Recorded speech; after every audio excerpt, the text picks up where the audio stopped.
This is the Ink Pulp Podcast. Welcome to the Ink Pulp Podcast. I'm your host, Sean Crystal, and we're going to continue in this How to Paint Batman series.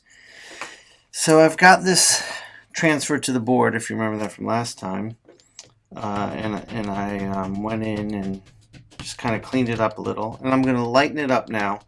This technique I like. This is what I like kneaded erasers for. They lift really well. You just press down and they lift, and they leave you a little bit of a ghost image there. What I don't want is the graphite competing with the black color pencil in my eyes. I want to know, like, the final mark I make with this is this, not the graphite coming through, because the graphite will disappear and erase, and even the black pencil will lighten as we paint over it, but it will not disappear and it won't move. And that's the more important part. That's why I use this pencil. Because it will not budge.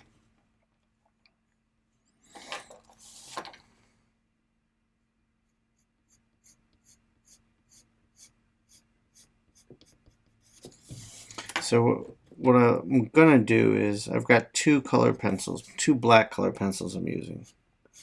This one is the Faber-Castell Polychromos.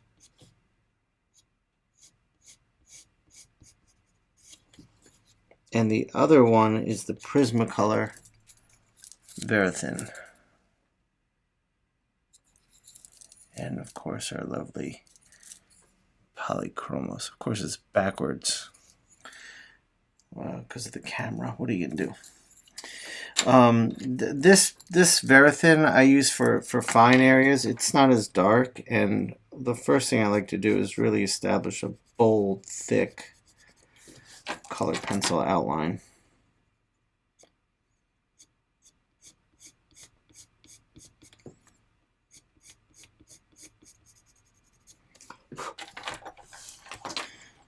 Which is just something I enjoy in my work, having these bolder outlines. It comes from my love of cartooning, I think, of graffiti.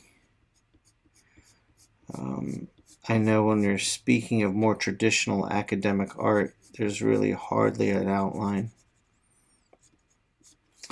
And maybe that's part of it too. While I love academics in art and I love learning the traditions and techniques, I also enjoy kind of straying from them and breaking the rules a bit.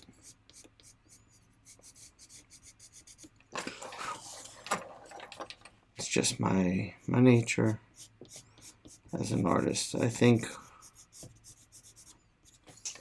one of the things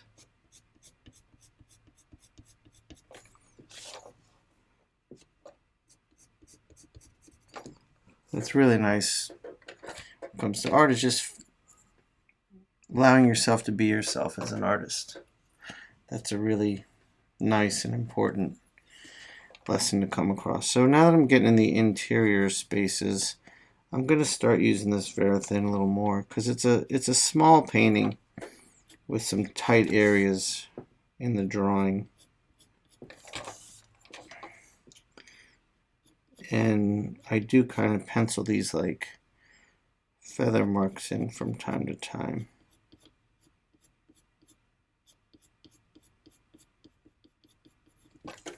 To give a little transition. So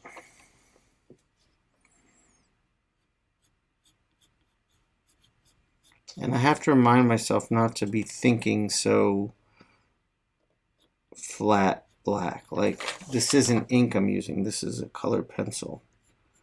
And therefore my value range can be much greater than it could with ink. With ink I can create the illusion of values shifting. With this pencil I can actually have values shifting. So I'm just reminding myself now to go a little lighter, and I can bring out the darks where I need them to be and not get so hung up on making them so dark right now. And I can even push the darks after I've started painting, which you'll see me do. No matter what I do now, you'll see me do that for sure.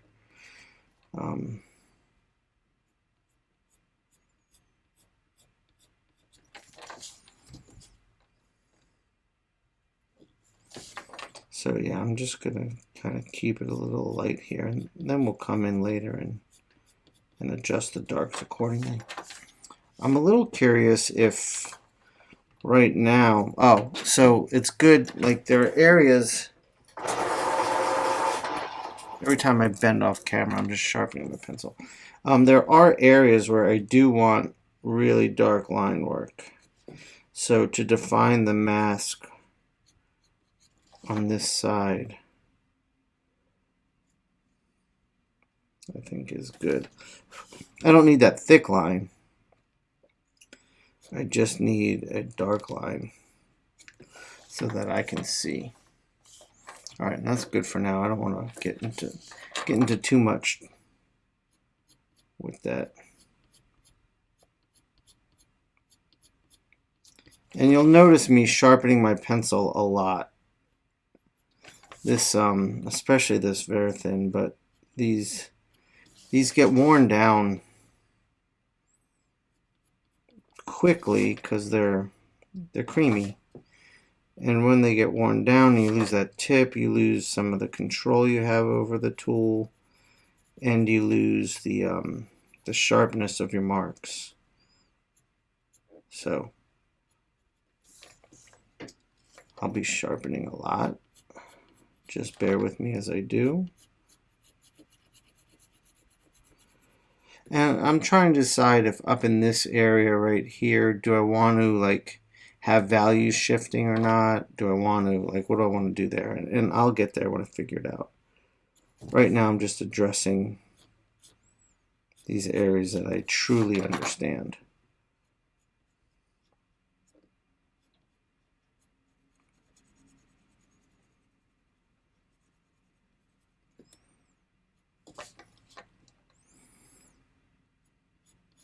And I may make the shadows, the dark areas that I'm rendering now. I may, when I darken them, I may not darken them on the skin, just to separate the cowl and the skin themselves as being different material. Now I'm going to get into some creases of the cowl itself. I need to sharpen because I'm getting into a tight area. And when I paint this, I want to be able to pick up some real highlights in there. So I'm just trying to keep this, let that white creep through a bit.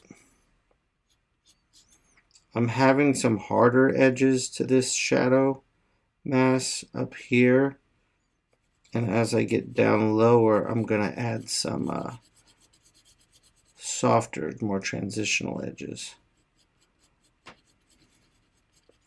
And while I've got this sharp tip, I do want to come in and do a little feather marks,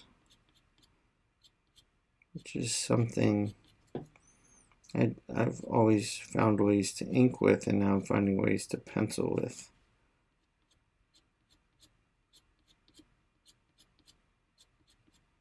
I like when I have these paintings I do, and in the final you can see like these pencil marks. I always liked when you saw a painting and you could see the drawing underneath it, and I guess I'm celebrating that, but not even trying to hide the drawing underneath it, but celebrating the drawing underneath it with this technique.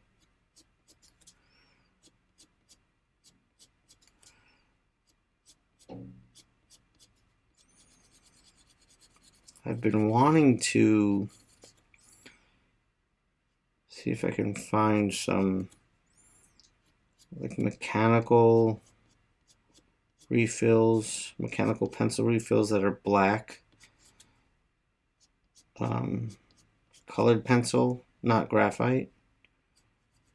I don't know if they exist. I looked on jet pens and I don't think I saw anything there. All right, so the mouth I do want to make dark right now so that I can see what's what as I draw.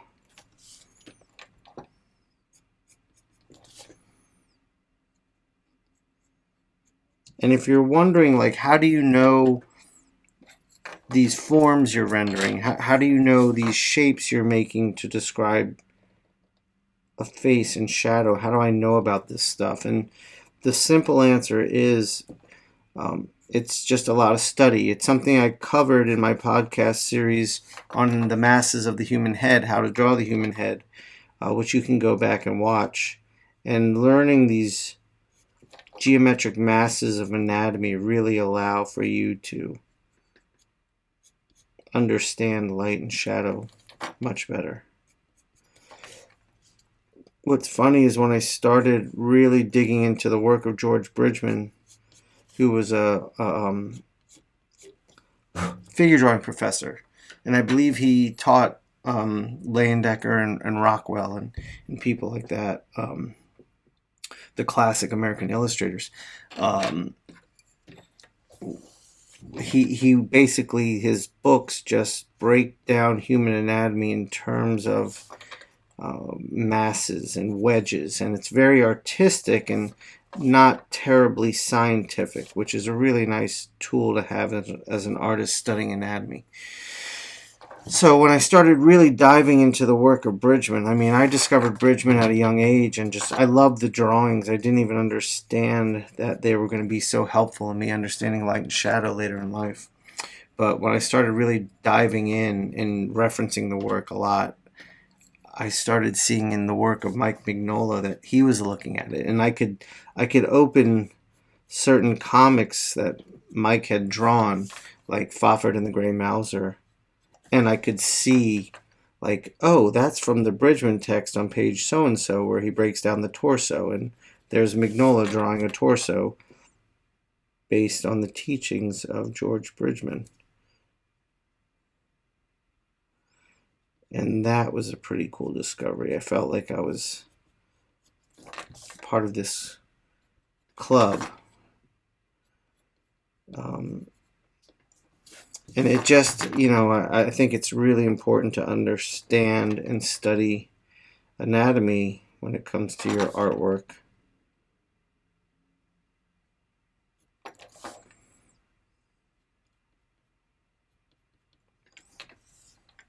And I worry that, I don't know, maybe I'm wrong in this. It just seems that there's a younger generation of artists who really have no interest in or have no respect for the traditions that came before them.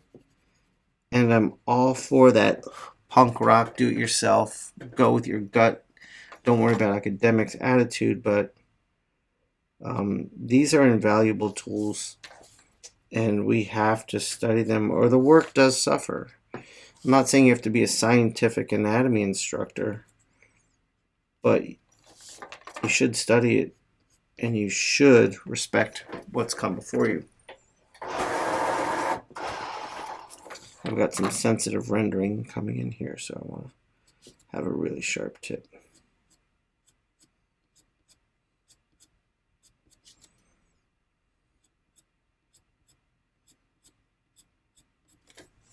There we go. We're making some headway here today.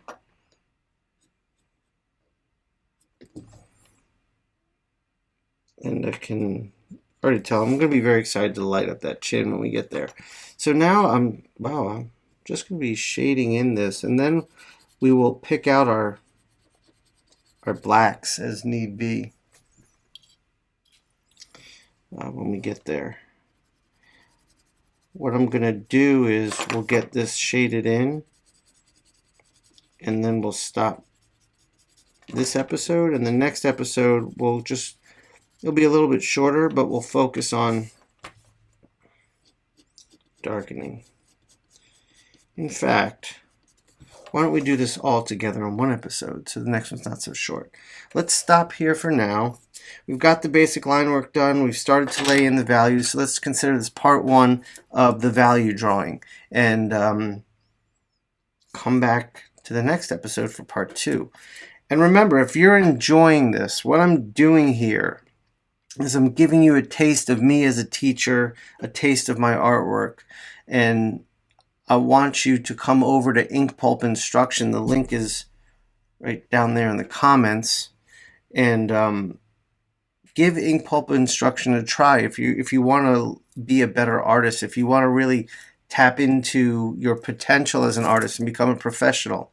If you want to make those dreams come true of being a professional artist, that's what this is designed for. So check out inkpulpinstruction.com. Sign up for my newsletter at the very least, because I do send out 2 newsletters a month. That's 2. And they're full of great information, and sometimes I put tutorials and stuff in there, and at least it gets you into the idea of INKPULP Instruction. And if not, look, get yourself an episode. I've got some cheap ones on there, anywhere from $10 to $30. So hopefully I'll see you over there, and if not, I'll see you back here. Peace.